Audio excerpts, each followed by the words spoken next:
Bismillahirrahmanirrahim. Assalamualaikum warahmatullahi wabarakatuh. Alhamdulillahirabbil alamin wassalatu wassalamu ala asyrafil anbiya'i wal mursalin wa ala alihi wa sahbihi ajma'in. Nama saya Ahmad bin Abdul Hamid, pelajar semester 2 tahun 2 bidang kejuruteraan di Universiti Islam Antarabangsa Malaysia UIAM. Hari ini saya ingin berkongsi serba sedikit tentang makhraj huruf. Baiklah, sebelum itu sebagai pengenalan saya ingin menerangkan bahawa membaca Al-Quran dengan bertajwid adalah wajib fardu ain bagi setiap muslimin dan juga muslimat. Sebab apa? Sebab bacaan Al-Quran terkait dengan salah satu rukun Islam dan perkara wajib yang kita perlu lakukan setiap hari, iaitu solat. Membaca Al-Fatihah adalah salah satu rukun solat. Lalu membaca Al-Fatihah dengan betul menjamin sahnya solat kita. Jadi secara tidak langsung, mahu atau tidak mahu, kita perlu ada usaha untuk membetulkan dan mencantikkan bacaan Al-Quran kita. Lalu bacaan Al-Quran yang bagaimana yang dianggap betul dan yang patut kita ikut? Dalam satu hadis yang diriwayatkan oleh Ibnu Khuzaimah, sabda Rasulullah SAW, an Zaid bin Thabit radhiyallahu anhu qala Rasulullah SAW, Inna Allah Ta'ala yuhibbu an yuqra'al Qur'anu ghaddan kama unzila. Yang bermaksud, daripada Zaid bin Thabit radhiyallahu anhu telah berkata, Rasulullah SAW telah bersabda, sesungguhnya Allah Subhanahu wa Ta'ala menyukai hamba-Nya yang membaca Al-Quran secara tepat sebagaimana ia diturunkan. Makanya Al-Quran ini telah diturunkan dalam bahasa Arab kepada Nabi kita yang juga berketurunan Arab. Secara tidak langsung, kita perlu ubah suai sedikit lidah tekak Melayu kita ni untuk tiru semampu boleh, macam orang Arab baca. Boleh saya katakan cara sebutan orang Melayu dan cara sebutan orang Arab tak sama. Kita punya orang Melayu punya cara sebutan lebih mudah dan lebih simple lah. Tapi tidak mustahil untuk kita tiru cara bacaan orang Arab, okey? Baiklah, sebelum saya ingin pergi lebih terperinci, saya ingin terangkan apa maksud makhraj huruf. Perkataan makhraj saja dari segi bahasanya bermaksud tempat keluar sesuatu, manakala makhraj huruf pula bermaksud tempat tertahan atau terhentinya udara ketika sesuatu huruf itu dilafazkan. Untuk membezakan antara satu huruf dengan satu huruf yang lain, huruf-huruf yang dimaksudkan itu ialah semua huruf hijaiyah dari alif sampai ya, yang berjumlah 29 huruf semuanya. Seterusnya, terdapat beberapa pendapat ataupun mazhab ulama-ulama yang membicarakan tentang ada berapa banyak sebenarnya makhraj huruf ni. Dan di sini saya akan menulis pendapat yang jumhur ataupun yang disepakati, pendapat daripada Imam Al-Khalil bin Ahmad, Ibnu Jazari dan yang lain-lain, yang berpendapat ada 5 bahagian besar makhraj huruf, iaitu jauf ataupun rongga mulut dan rongga kerongkong, halkum ataupun tekak lidah, bibir serta rongga hidung.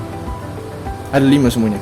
Seterusnya, daripada 5 bahagian makhraj tadi dipecah lagi kepada 17 bahagian makhraj yang lebih terperinci. Baiklah, saya akan terangkan satu persatu 17 makhraj ni. Okey, makhraj pertama terletak di bahagian jauf ataupun rongga kerongkong hingga rongga mulut. Keluar daripadanya 3 huruf, iaitu huruf-huruf mad, huruf alif, a, huruf waw, u dan huruf ya, i. Okey, yang daripada makhraj kedua hingga ketiga dan keempat terletaknya di bahagian halkum. Makhraj yang kedua di pangkal halkum. Keluar daripadanya 2 huruf, iaitu huruf hamzah dan juga ha simpul. Seterusnya, makhraj yang ketiga di pertengahan halkum. Keluar daripadanya 2 huruf, iaitu huruf ain dan juga ha pedas. Makhraj yang keempat di hujung halkum. Keluar daripadanya 2 huruf, iaitu huruf ghain dan huruf kha. Seterusnya, daripada makhraj yang kelima hingga makhraj yang ke-14 terletak di bahagian lidah. Okay, makhraj yang kelima, pangkal lidah apabila diangkat mengenai langit-langit lembut, keluar daripadanya satu huruf, iaitu huruf qaf. Seterusnya, makhraj yang keenam, pangkal lidah apabila diangkat mengenai langit-langit lembut, lebih ke atas sedikit daripada makhraj huruf qaf, keluar daripadanya satu huruf, iaitu huruf kaf. Seterusnya, makhraj yang ketujuh, pertengahan lidah apabila diangkat mengenai langit-langit keras, keluar daripadanya tiga huruf, iaitu huruf jim, huruf shin dan juga huruf ya. Makhraj yang ke-8, hujung lidah apabila diangkat mengenai gusi, keluar daripadanya tiga huruf, iaitu huruf ta, huruf ta dan juga huruf dal. Seterusnya, makhraj yang ke-9, hujung lidah apabila diangkat mengenai langit-langit keras, keluar daripadanya tiga huruf, iaitu huruf sad, huruf sin dan juga huruf zai. Seterusnya, makhraj yang ke-10, hujung lidah apabila diangkat mengenai antara hujung gigi atas dan gigi dan bawah, keluar daripadanya tiga huruf, iaitu huruf dha, huruf zal dan juga huruf sa. Makhraj yang ke-11, tepi hujung lidah apabila diangkat mengenai gigi geraham kiri ataupun kanan, keluar daripadanya satu huruf, iaitu huruf dad. Seterusnya, makhraj ke-12, tepi hujung lidah apabila diangkat mengenai gusi dan melencong ke muka hujung lidah, keluar darinya satu huruf, iaitu huruf lam. Makhraj yang ke-13, tepi hujung lidah apabila diangkat mengenai gusi, terkehadapan sedikit daripada makhraj huruf lam, keluar daripadanya satu huruf, iaitu huruf nun. Seterusnya, makhraj yang ke-14, tepi hujung lidah apabila diangkat mengenai gusi dan melencong ke belakang hujung lidah, keluar daripadanya satu huruf, iaitu huruf ra. Seterusnya, makhraj yang ke-15 dan juga ke-16 terletak di bahagian bibir. Makhraj yang ke-15, bibir atas bertemu bibir bawah, keluar daripadanya tiga huruf, iaitu huruf ba, huruf mim dan juga huruf waw. Seterusnya, makhraj yang ke-16, bibir bawah bertemu hujung gigi atas, keluar daripadanya satu huruf, iaitu huruf fa. Yang terakhir sekali, makhraj yang ke-17 terletak di bahagian rongga hidung ataupun khayshum, keluar daripadanya bunyi gunnah. Okey, jadi tadi saya cuma baca sekali lalu, dan saya rasa yang lebih pentingnya saya akan terangkan di bahagian seterusnya. Saya ingin terangkan tentang kekeliruan ataupun kesalahan yang sering dilakukan oleh masyarakat kita. Maklumlah kita ni lidah Melayu, jadi tak peliklah kalau kita ada sedikit kesalahan di satu dua tempat. Juga ada faktor lain yang mungkin membuatkan kita tersalah baca, ialah kebanyakan daripada kita belajar huruf-huruf Rumi dulu sebelum belajar huruf hijaiyah. Jadi secara tak sedar kita akan kaitkan huruf Rumi tadi dengan huruf hijaiyah. Baiklah, pertama, perbezaan antara huruf zai, huruf zal dan juga huruf dha. Masa saya kecil dulu, saya bantai je tiga-tiga huruf ni sama, macam huruf Z. Bila dah belajar, tahulah saya bahawa huruf Z je yang sebenarnya macam huruf Z. Huruf zal dan juga huruf dha perlu dibaca dengan meletakkan hujung lidah kita ke gigi kacip kita.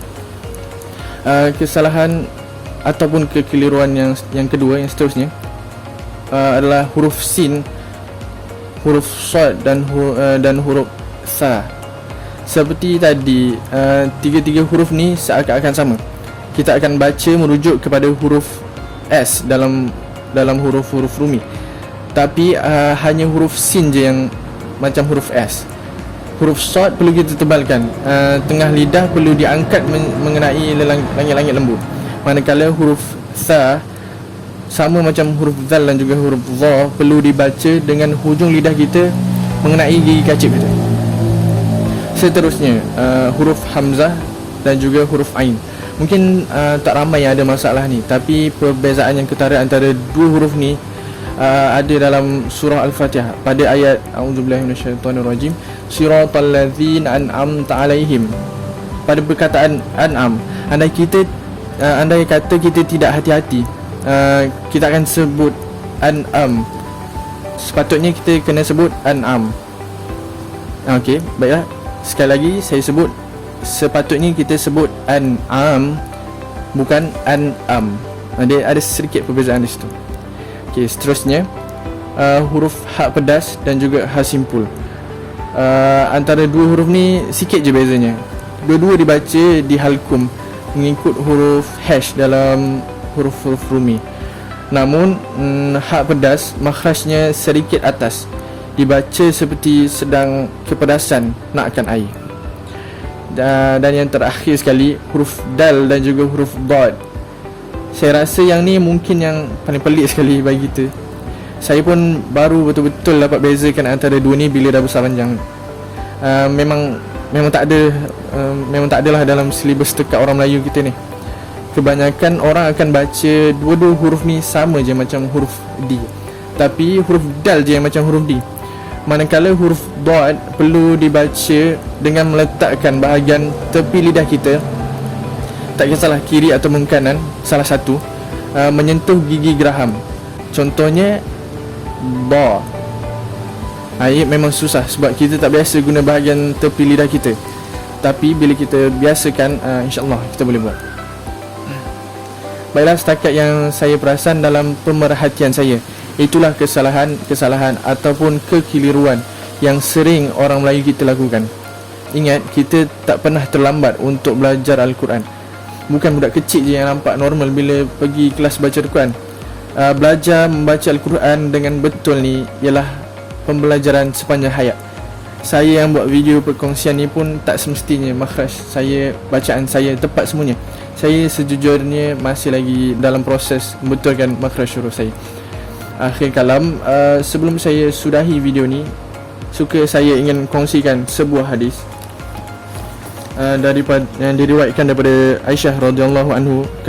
Katanya Rasulullah sallallahu alaihi wasallam bersabda, qala Rasulullah sallallahu alaihi wasallam, alladhi yaqra'ul Qur'ana wa huwa mahirun bihi ma'as safaratil kiramil bararah walladhi yaqra'uhu wa huwa alaihi syaqqun falahu ajran. Terjemahannya, orang yang membaca Al-Quran sedangkan dia mahir melakukannya, kelak mendapat tempat dalam syurga bersama-sama dengan Rasul-Rasul yang mulia, lagi baik. Sedangkan orang yang membaca Al-Quran tapi dia tidak mahir membacanya tertegun-tegun ataupun tersangkut-sangkut dan nampak agak berat lidahnya, yakni belum lancar lagi, dia akan mendapat 2 pahala. Hadis yang diriwayatkan oleh Bukhari dan juga Muslim. Daripada hadis tadi, kesimpulan saya, belajarlah, perbaikilah bacaan Al-Quran kita. Walaupun susah benar kita nak kuasai cara yang sebetulnya tu. Kerana satu pahala kita akan dapat kerana kita baca Al-Quran. Satu pahala lagi kerana Allah pandang usaha kita yang sedaya upaya cuba untuk menyempurnakan bacaan kita. Jadi dengan itu saya sudahi perkongsian ini dengan wabillahi taufik wal hidayah. Wassalamualaikum warahmatullahi wabarakatuh.